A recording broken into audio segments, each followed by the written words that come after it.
But particularly this day, this final judgment, last judgment of Matthew, people start thinking about end times and the Lord coming again in glory and what that'll all be like.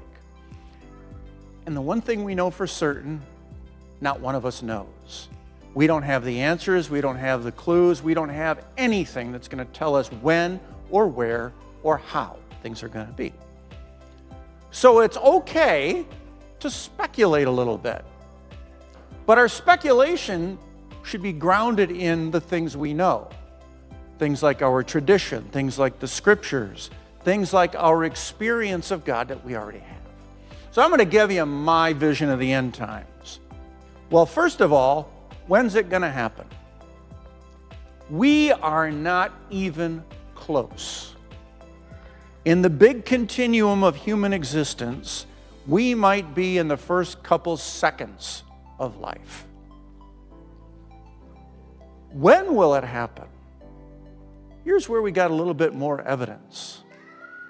When everything in that first part of the judgment in Matthew's gospel that I just proclaimed, when we're doing that and we're doing it well, when we're feeding the hungry, clothing the naked, visiting the sick and those in prison, when we're modeling God's love, when we got it right, that's when the world will hear those words that Jesus said in the scriptures. Welcome to the kingdom prepared for you from the foundation of the world.